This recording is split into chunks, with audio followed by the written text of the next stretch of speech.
তাহলে লম্বা আলোচনা করতে হয়।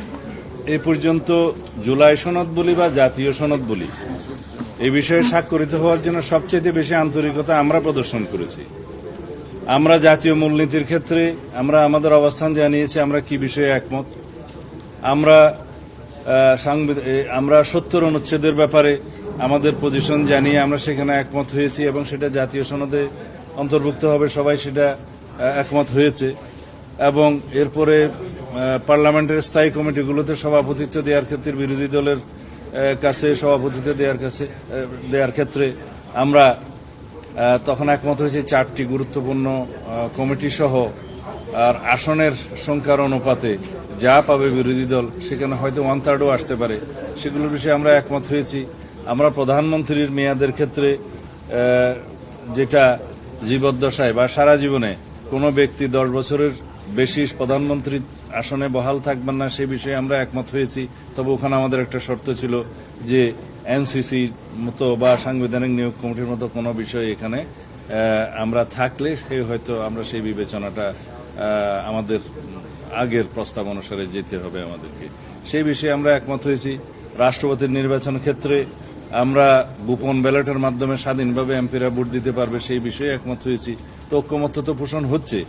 এখন যদি জাতীয় ঐক্যমত্য কমিশনের সকল প্রস্তাবে যদি আমাদেরকে 100% একমত হতে বলে, তাহলে আলোচনার জন্য ডাকা হলো কেন?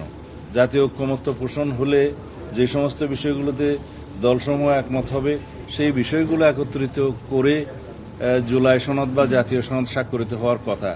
তা এখন এখানে যদি আমাদেরকে বাধ্য করা হয় যে এই সমস্ত বিষয়ে একমত হতেই হবে, সেটা তো সঠিক হলো না। আমি হতাশ নই, আমরা হতাশা কখনোই ব্যক্ত করি না, আমরা আশাবাদ ব্যক্ত করি।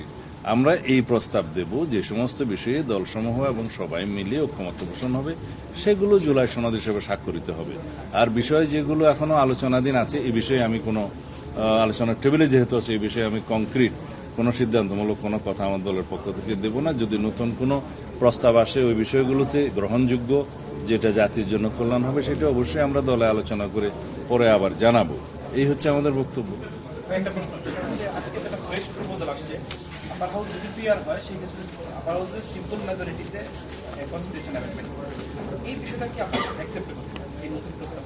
আপার হাউসে সিম্পল মেজরিটিতে যে কোনো সাধারণ বিল,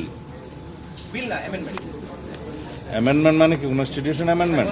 কনস্টিটিউশন অ্যামেন্ডমেন্টের ক্ষেত্রে আমাদের কথা আছে, যদি সংবিধানের অ্যামেন্ডমেন্ট 2/3 মেজরিটিতে হয়, তাহলে পরে আমাদের দেয়া প্রস্তাবে, আগের প্রস্তাবে যে আসনের সংখ্যা অনুপাতে, ওখানেই আমরা আছি।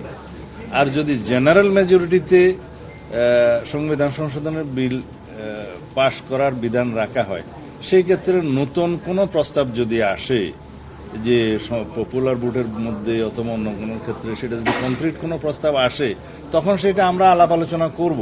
এখন তো সেই বিষয়টা প্রস্তাব আসেনি, না আসেনি, সেই প্রস্তাব আসেনি। অন্য দল আছে। থ্যাংক ইউ ভাই।